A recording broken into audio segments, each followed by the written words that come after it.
Assalamualaikum warahmatullahi wabarakatuh. Waalaikumsalam warahmatullahi wabarakatuh. Bismillahirrahmanirrahim. Alhamdulillahi rabbil alamin. Wassalatu wassalamu ala rasulillah Sayyidina wa maulana Muhammadin wa ala alihi wa sahbihi ajma'in, amma ba'd. Ayyuhal hadirun, ittaqullaha haqqa tuqatih wa la tamutunna illa wa antum muslimun. Faqala Allah Ta'ala fi kitabihil karim, a'udzu billahi minasy syaithanir rajim. Inna dina indallahil Islam wa ma ikhtalafa alladziina utul kitaba illa min ba'di ma ja'ahumul ilmu baghyan bainahum wa may yakfur bi ayatillahi fa inna Allaha sari'ul hisab. Al-ayat, sadaqallahul azim.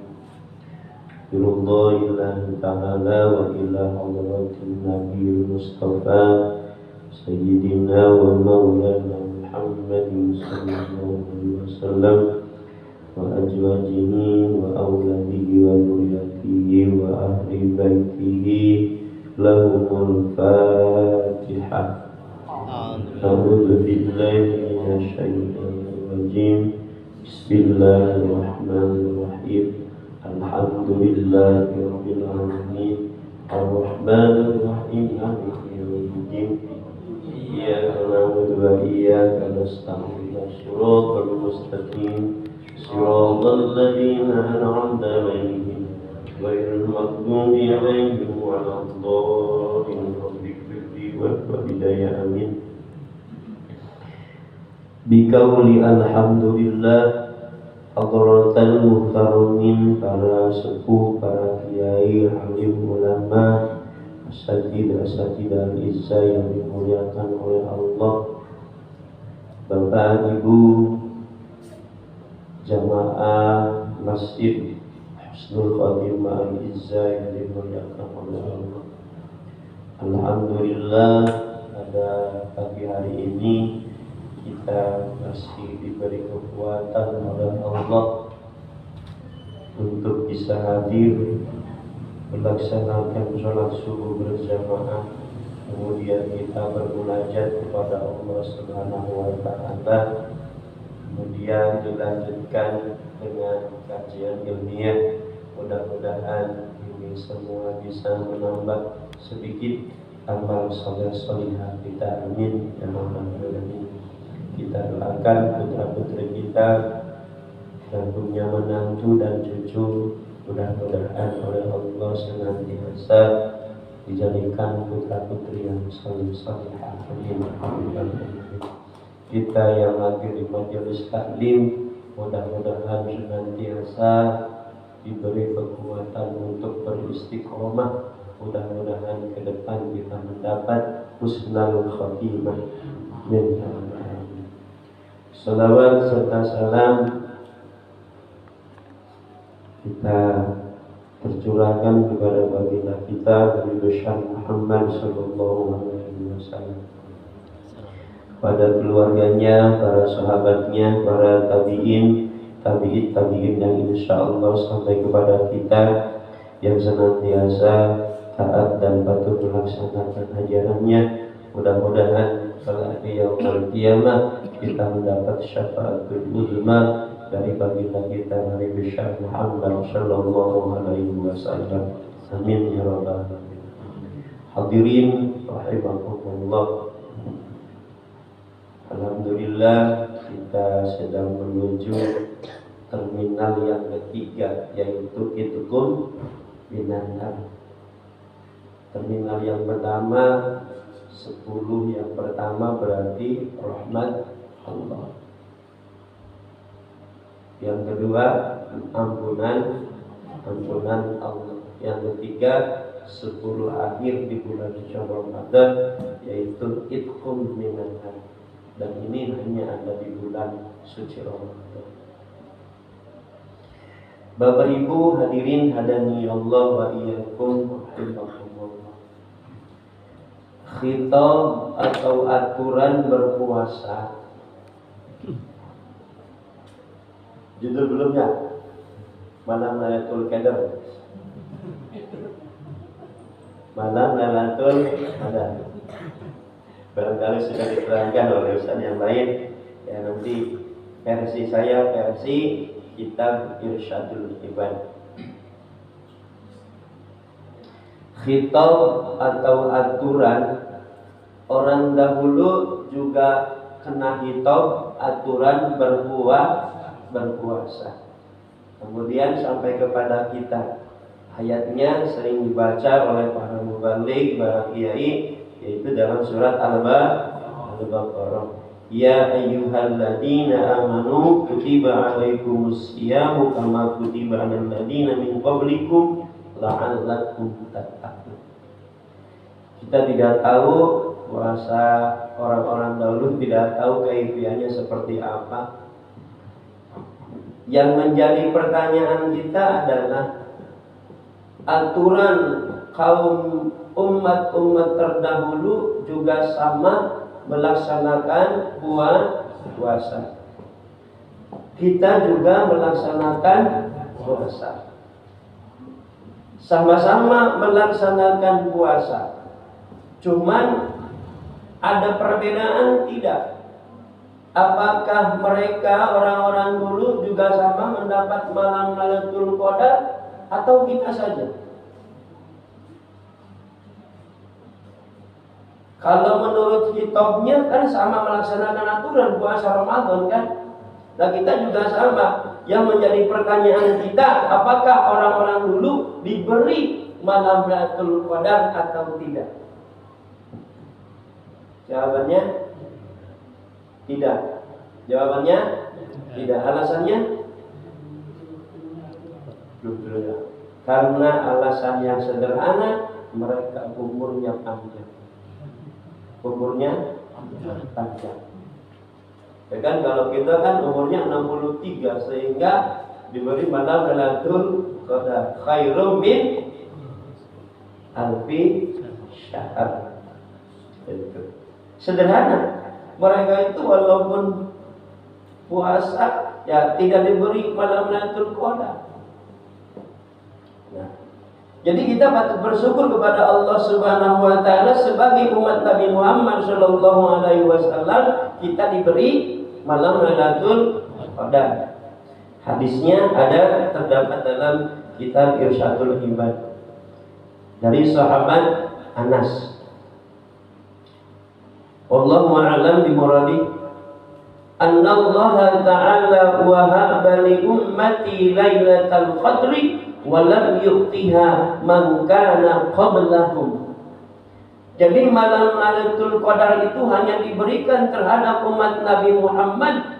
Umat-umat terdahulu tidak diberi. Ini adalah salah satu keistimewaan umat Nabi Muhammad. Sehingga Rasulullah ketika sudah masuk 10 yang terakhir di bulan suci Ramadan, ternyata Rasulullah juga memilih 10 yang akhir. Ya. Bagaimana menyikapi Rasulullah SAW ketika datang 10 Ramadan yang akhir? Disebutkan dalam hadis di sini adalah idza dakhala al-ashr awal akhiru shadda mizarah, yaitu mengencangkan tali sabunnya. Berarti sudah siap-siap, bising merosot, yang kode. Sudah siap-siap untuk mencari malam Lailatul Qadar, ya kan? Ya kan. Dan kemudian wa ahya lailahu, kemudian di 10 terakhir itu mengisi dengan ibadah. Wa aiqadha ahlahu, membangunkan keluarganya. Jadi kalau lihat secara kalimat di sini Rasulullah membangunkan keluarganya ketika sudah sampai 10 akhir. Bapak Ibu hadirin hadani Allah wa iyyakum rahimakumullah. Terus Rasulullah memberikan bocoran kepada kita sebagai umatnya, ya kan? Kapan kita waktunya beriktikaf, kapan kita waktunya mencari malam Lailatul Qadar. Kamu ibu-ibu mangges dua, qadar ongko, keder ongko. Keder gimana? Ya Allah, anak yang di Palembang belum pulang. Yang di Jakarta mama tidak bisa pulang, nade duitna eueuh pan keder menjadi indung. Bapak Ibu hadirin hadani Allah wa iyyakum rahimakumullah. Rasulullah memberikan bocoran kepada kita sebagai umatnya untuk mencari malam Lailatul Qadar. Iltamisuha, kata Rasulullah, carilah malam Lailatul Qadar. Iltamisuha, ya kan, suruh mencari malam Lailatul Qadar. Kapan? Nah, di sini. Iltamisuha fil ashril awakhiri, ya kan? Tetap Rasulullah disuruh mencari kepada kita untuk mencari malam Lailatul Qadar itu di tanggal 10 yang akhir. Nah, tanggal berapa saja? Fa innaha witrun, sesungguhnya malam Lailatul Qadar itu jatuh pada tanggal yang ganjil. Yang pertama, lagi malam fi ihda wa ishrina, 21, fi talati wa ishrina, 23, kemudian 25, kemudian 27, kemudian 29, kemudian ada 30. Ada 30 kan ya? Insyaallah ya. Kalau mau usah dapat bocoran biasa dari majalah NU ya. Jadi kalau Muhammadiyah itu kan berarti Sa'bannya 29, karena dia masuk 1 derajat kan. Kalau pemerintah tidak bisa 1 derajat, harus 3 derajat, maka Sa'bannya disempurnakan menjadi 30. Nah, nanti berarti saudara kita yang hari Senin Muhammadiyah, ya kan, hitungan puasanya akan 30 Pak Nedi. Sebab Sa'bannya 29. Nah, kita yang Sa'bannya 30, nanti 30 lagi puasa Ramadannya. Kemungkinan kecil tidak, 29. Jadi ulah keder panguru badana bareng. Lebarannya sama, hanya beda hitungan 1 bulannya saja. Kalau pemerintah yang Sa'bannya 30, puasa sebulannya 29. Karena dia milih mana? Pensiun jamaah pemerintah, kalau seperti kalau sepenapi, jamaah pemerintah mah kudu bilu ke pemerintah. Lain duitnya diakan aturan atau dipakai sina. Bahwa munafikun, bang berat-berat aja jalma kafir, ya berat kena jalma munafik. Enggak, supaya ikut pemerintah. Allah orang pemerintah. Jadi itu. Bapak Ibu hadirin hadani Allah. Berarti kita sebagai umat Nabi Muhammad itu dianjurkan untuk mencari malam Lailatul Qadar itu dia ganjil. 21 lagi malam Pak Ustaz, ya kan? Oh, habis acara haul yang sesepuh bergoyong sampai jam 12 ayam itikaf ya Allah. Cuma kalau itikaf itu pas sabar tidak usah lama. Tidak usah lama, tidak harus setia sepanjang malam, kurang dipaksa sampai matanya diganjal ke korek api. Gak usah. Yang penting kita duduk setelah selesai melaksanakan sholat tarawih, kemudian kita tadarus biniyatin nawaitul i'tikaf sunnatan ta'ala. Selesai tadarus 1 halaman sudah dapat pahala I'tikaf. Wa aqallul i'tikaf, bahwa paling sedikit i'tikaf adalah mengucapkan subhanallah walhamdulillah wala ilaha illallah wallahu akbar. Selesai kita mengucapkan, kemudian pulang, maka ditulis sudah dapat pahala i'tikaf. Nah, tapi kan orang malam naik qadarnya guru belah suela kerakeun. Ya kalau hanya untuk mencari pahala i'tikaf gampang. Dengan bacaan tasbih, hamdalah, sudah selesai. Jangan, nah makanya itu. Hanya Pak Ustaz, ya Allah, dari sore sudah siap-siap ganjil, siap-siap. Air marbot yang di atas jangan ditutup, dibuka, siap Pak Ustaz. Ternyata mesin tidak ditutup, terbuka 24 jam. Ternyata Pak Ustaz masuk jam 12 lebih, pulang dari itu, kemudian niat hanya sebentar membaca surat Al-Asyr, satu surat, kemudian pulang. Dan ternyata kalau tidurnya malam, tahajudnya lewat. Ya kan? Makanya sudah, bapak-bapak sudah, jam 10 pulang ke rumah sudah. Yang penting kita sudah tidak harus selamanya di masjid, tidak, udah pulang.